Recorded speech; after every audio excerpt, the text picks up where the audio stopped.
Alrighty, welcome. We are going to be doing the evens today on our 11.5 worksheet. So let us begin. And here we're talking about pyramids and cones today. And so pyramids and cones are very similar to our prisms and cylinders. So the area of this figure here, volume, is almost the exact same. It's that big B times H, where big B stands for the area of the base times the height. The difference is if we compared this to an actual prism, we'd see with the same base and same height, we see the prism is much bigger. And so pyramids are always going to be 1/3 the size of a prism with the same dimensions. And so we just do 1/3 big B times H. Now big B here does stand for the area of the base. So we actually have to find the entire area of the base. Now in a pyramid, the base is actually really easy to find because we know the base, there's not two of them in a pyramid. In a prism there's two, but in a pyramid there's only one. And it's literally the piece that's not going to be going up to the point. Okay, so our base figure here, all these are congruent, so it looks like it's a square, so it's going to be 6 times 6. And then the height is pretty easy to find. It's always going to be going from that little point, and it's perpendicular to the base figure. So that's going to be a height of 4, and we get 1/3. And then we just calculate it all together. 6 times 6 times 4, and then divide that by 3. So we're probably going to get some decimals here and there because we're dividing by 3. But there is our answer. Again, in Go Formative, we will not be putting on our units. Not necessary. Okay, number 2, don't have to do. That's good for me, not for you. Alright, so number 4, these ones are a little bit more challenging. When we are given, it says a square pyramid, so we know that the base figures are squares on all 3 of these. We have the same formula, 1/3 big B times H. And here, the base area is going to be 1.2 times 1.2. But here's where we have to pause. We should not put 2.8 as my height, because what we're looking at right now is actually a slant height. My true height is right here in blue, this line that's going right up through the middle. Kind of like we saw in the green one right here. This is my height. This 2.8 is what we like to call the slant height. So let's mark that in blue. So this is considered a slant height. So it's not a true height. But what we can do is, let's see if I can make this in yellow. We can see that there's actually, using the height and coming over up to the slant height, we actually see a little triangle in there. So we can create this kind of somewhat of a triangle where we have H, which is our height, we don't know. We have 2.8, which is our slant height. A lot of times we'll denote slant height with this L. And then this distance here is actually half of the length of here. So 1.2, half of 1.2 is going to be 0.6. Okay? And so we can actually find the true height by using Pythagorean Theorem.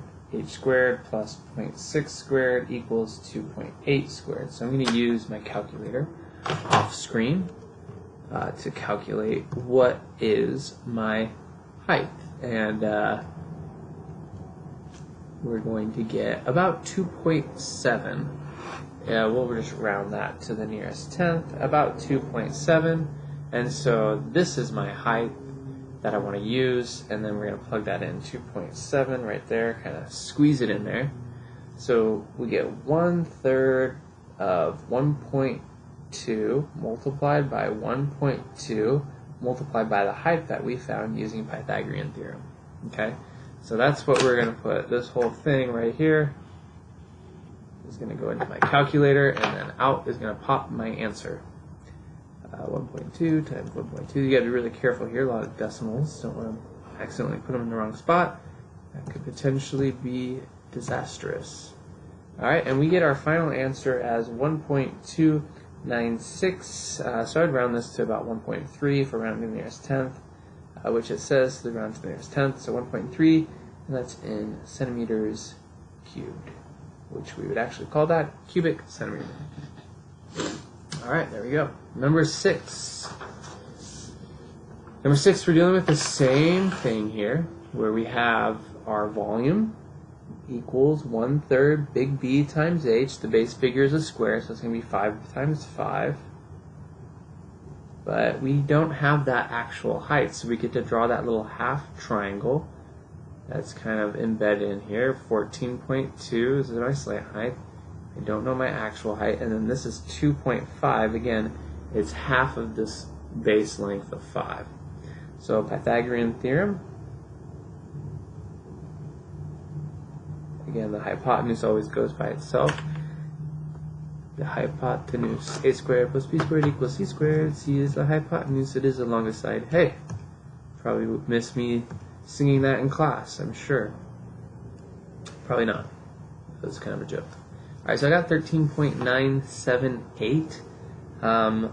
Let's just round that up to, that's basically 14. So that's approximately 14.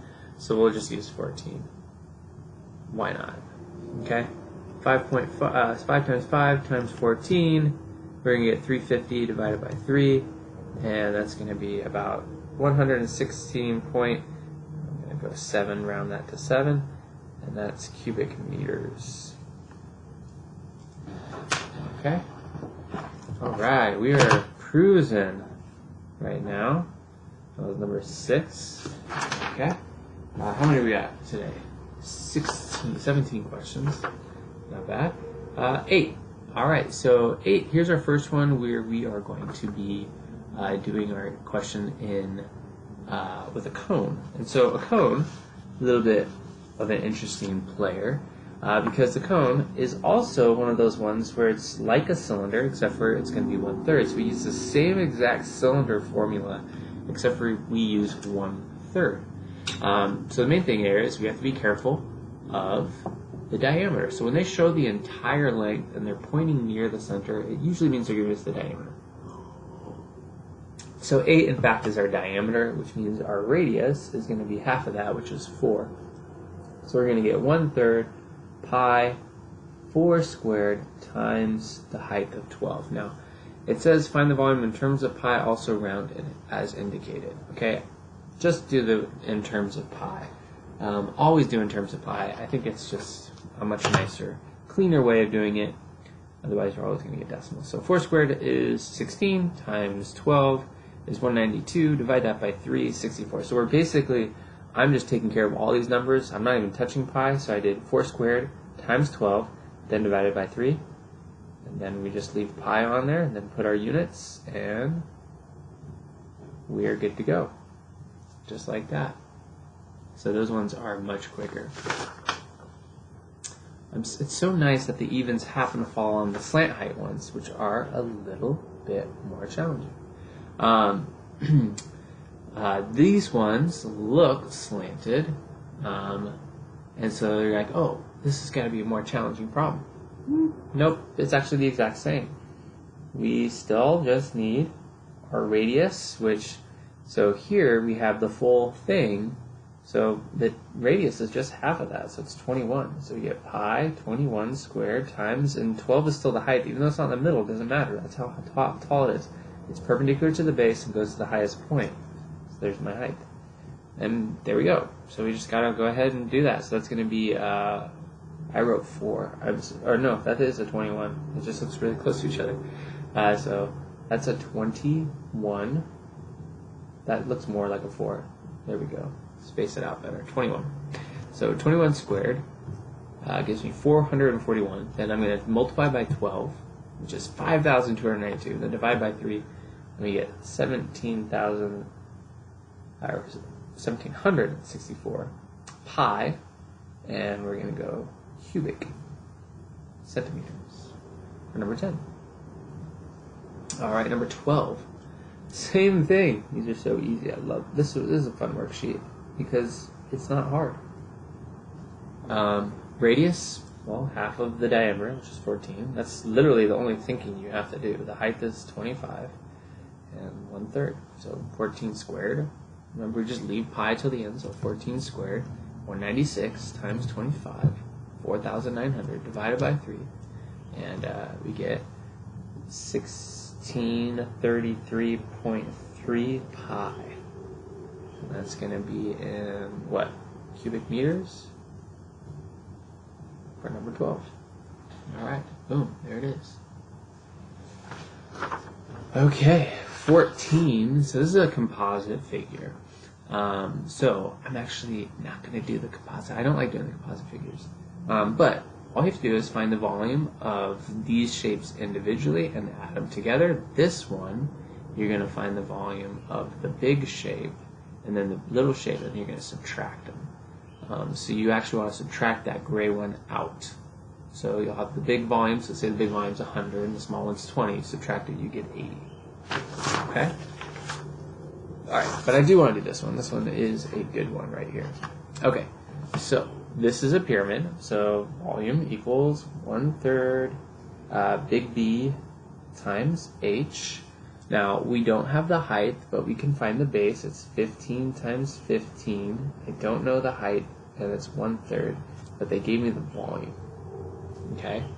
So we just have to solve for this using our algebraic abilities. So I'm just going to do 15 times 15, and then I'm going to divide that by 3. So we actually get 75H equals 1500, and then just divide by 75.